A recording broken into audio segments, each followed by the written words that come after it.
My name is Ken King, and I am an education professor at Aurora University in Aurora, Illinois. Today I'm going to talk about fixed mindsets and what we can do to help learners overcome. I'm just not a science person. As a former high school science teacher, I've heard students use this phrase, sometimes right after receiving a disappointing exam grade, to help rationalize their performance. Later in my career, I've heard prospective elementary teachers echo similar sentiments, often relieved when their cooperating teacher admits that they don't teach science every day. This statement reveals a deeply ingrained belief that only certain people are wired for science, as well as disciplines such as math, physical education, or music. It further challenges the belief that success depends on innate talent rather than effort or learning. Underneath this cliche lie several supporting beliefs: that specific abilities are something one is born with, that understanding should come easily if one is truly capable, and that lack of immediate success proves an absence of aptitude. These ideas reinforce a self-fulfilling identity.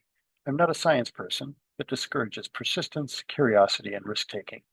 The mindset mirrors broader myths like I'm not a math person or I don't have that kind of brain, both of which reflect the false notion that intelligence and ability are fixed rather than developed through experience and effort. In this discussion, we will examine the learning theories and research that reveal the reality behind this myth and show how intelligence and capacity for learning can, in fact, grow over time. It's time to realize that we can all be science people, we can all be math people, and music people too. There's a path forward to make it happen. It's time to defeat the myth of fixed intelligence. Let's start with a question. What do we know about learning? The everyday classroom moments described previously reveal how easily students, and even adults, fall into the trap of believing that ability is fixed. To understand why these beliefs are misleading and how teachers can help students move beyond them, it's useful to look at several key ideas from modern learning science. Four perspectives in particular: neuroplasticity, challenging fixed intelligence beliefs, thoughtful instructional design, and multimodal learning, offer a more accurate and empowering picture of how learning actually works. These concepts not only counter the myths, but also provide practical guidance for designing instruction that helps every learner grow. Let's start by discussing neuroplasticity. Neuroplasticity refers to the brain's ability to change and reorganize itself in response to experience. When learners practice a skill or revisit a concept, the neural pathways involved become stronger and more efficient, often summarized as neurons that fire together, wire together. New connections form with repeated use, while unused ones weaken, showing that learning literally reshapes the brain. Productive struggle and mistakes support this process by prompting the brain to adjust and strengthen the networks needed for long-term understanding. Emotion also plays a key role. Curiosity, motivation, and a sense of safety promote growth, while stress can interfere with the learner's ability to form new connections. The brain builds knowledge more effectively when lessons tap into multiple pathways, including movement, visual input, language, hands-on activities, and social interaction. Because the brain remains plastic throughout life, these principles apply to learners of all ages, even though children's brains are especially adaptable. Sleep further consolidates learning by stabilizing new memories and reinforcing neural changes. Altogether, neuroplasticity shows that learning is an active, dynamic process shaped by practice, environment, and meaningful engagement. Challenging fixed beliefs is important. Neuroplasticity directly challenges the idea that intelligence is fixed by showing that the brain is malleable, not static. The older view assumed that people were born with a certain level of intelligence and that their abilities could not significantly change. Neuroplasticity proves otherwise. Learning, practice, and new experiences physically reshape the brain by strengthening the existing pathways and creating new ones. This means that skills once thought to be dependent solely on innate ability, such as problem solving, reading, or reasoning, could grow with effort and the right kinds of practice.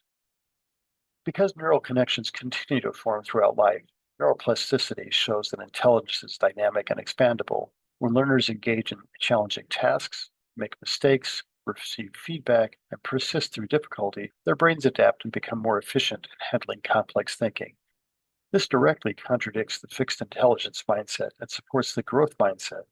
This directly contradicts the fixed intelligence mindset and supports the growth mindset. Abilities are not predetermined limits, but can be developed over time. In terms of instruction, teachers have an influence over this. Vygotsky's zone of proximal development, sometimes called the ZPD, and Bruner's concept of scaffolding provide the instructional structure that makes the neuroplastic change possible. The ZPD can be described as the sweet spot for learning, tasks that lie just beyond what a learner can do independently but become achievable with guidance. Scaffolding, whether through modeling, through questioning, visual supports, or collaborative work, supplies the temporary support that enables learners to successfully engage in this zone. As students practice within the ZPD, supports are gradually withdrawn, promoting independence and strengthening neural pathways through repeated, meaningful effort. Together, neuroplasticity, ZPD, and scaffolding offer powerful counterarguments to fixed intelligence beliefs. Growth occurs when learners are supported to stretch beyond the current level, encounter manageable challenge, and persist through difficulty. Learning is therefore not the unfolding of a preset ability, but the active construction and reconstruction of the brain itself. To support this, we can look at the roles of multimodal learning. So to tie all this together, it's important to remember that the brain learns best when it's engaged in many different ways. Using movement, visual input, use of language, hands-on activities, and social interaction activates multiple parts of the brain at once, which strengthens learning by building rich, connected neural networks. This is not the same as the outdated idea of learning styles, which suggests that each person learns best through one preferred mode, like visual or auditory. Instead, research shows that everyone benefits from using multiple modalities together because each one reinforces learning in a different way. Pairing these approaches with support in the ZPD and the natural growth that comes from neuroplasticity helps all learners build stronger understanding over time. What can teachers do? Well, we understand that how the brain grows through challenge, support, and varied learning experiences naturally leads to the question of what teachers can do to promote that growth. Three powerful strategies: giving constructive feedback, designing scaffolded tasks, and modeling a growth mindset are all important. These actions will translate the science of learning into everyday classroom practice. These approaches create the conditions that the brain needs to build strong neural networks, take productive risks, and develop confidence as a learner. One of the first things a teacher can do is emphasize mastery-oriented feedback. Focusing feedback on effort, strategy use, and progress rather than innate ability helps students see learning as something they do, not something they are. When teachers highlight the specific actions students took, such as revising a hypothesis, choosing an effective method, or trying a new problem-solving approach, they reinforce the idea that the improvements come from purposeful effort. This kind of feedback also helps students recognize what is working so they can repeat those strategies in the future. Research by Hattie and Timberley back in 2007 shows that feedback directed toward the process of learning, not just the final answer to the learner's traits, has a powerful impact on achievement because it strengthens self-efficacy and it encourages persistence. Here are two examples of how to frame feedback that will make a difference by showing students that effort and action, rather than their identity, makes a difference.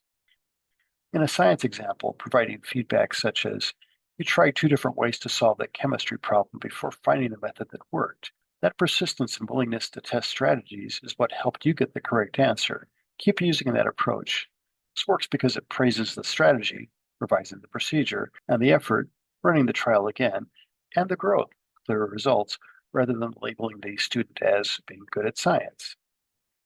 In an example drawn from math, this is the sort of feedback that supports learning. You could say to the student, "You tried several different ways to solve that fraction problem before finding the method that worked. In fact, you found two ways that work. That persistence and willingness to try new ideas is what helped you get the correct answer. Keep that up." This supports learning and a change of perspective as it focuses on the student's problem-solving process and perseverance, and reinforces the idea that success comes from strategic effort, not from being a math person. Using scaffolding to design challenging tasks is another important approach to breaking the fixed mindset idea. Using the zone of proximal development means designing tasks that stretch students just beyond what they can currently do on their own, but are still achievable with the right kind of support. Scaffolding provides that support through modeling, prompts, visuals, sentence starters, checklists, or guided practice. As students become more capable, these supports are gradually removed so learners get moved from guided work to collaborative work to independent mastery. This approach reflects Vygotsky's view that learning potential is highest when students operate in this zone of challenge with just enough assistance to be successful. Fisher and Gray's gradual release of responsibility model reinforces this idea by showing how effective teaching shifts cognitive work from the teacher to the student in deliberate stages, promoting stronger understanding and long-term transfer. Let's consider examples from literacy and social studies as to how you might do this. When teaching students how to write an analytical paragraph, a teacher might begin by modeling how to identify evidence and explain its significance. Students then practice with a partner using a structured graphic organizer and finally move on to writing their own paragraph independently. This supports fade as their confidence and skill develop. In social studies, while teaching a unit on primary and secondary sources, students may initially need a checklist to analyze an historic document. Questions like, who created this? When did they create it? What was the purpose? Working first with guided questions and then with small groups, they eventually learn to evaluate sources independently. As the supports are removed, they build the ability to think like historians. Teachers should also model and teach the growth mindset itself. Teachers can powerfully model a growth mindset when they openly share their own learning struggles, normalize mistakes, and demonstrate how revising, practicing, and trying new strategies lead to improvement. Instead of presenting themselves as effortlessly knowledgeable, teachers show students what real learning looks like. It's messy, it's iterative, and it's full of adjustments. This helps students see that their challenges are not signs of failure, but opportunities for the brain to grow stronger. Carol Dweck's work demonstrates that when learners believe their abilities can be developed, they become more motivated, become more persistent, and more strategic. Key ingredients for academic success. Research even shows that students who adopt a growth mindset about math outperform peers who believe that mathematical ability is fixed. For instance, let's consider what a math teacher solving a multi-step equation might say. I tried isolating the variable this way, but now the numbers don't balance. Instead of getting frustrated, I'm going to go look at the equation again and think about another strategy. Maybe I should just combine the like terms first. That usually makes things easier for me. If that doesn't work, I'll try drawing a model. Let's keep testing until we find a method that makes sense. This approach works because it normalizes mistakes, showing students that even experts make, but they also fix their errors, while also making the learning process visible rather than just presenting the final answer. As teachers think aloud, students witness the strategies, decisions, and revisions that lead to understanding, which helps them see that persistence is a natural part of problem solving.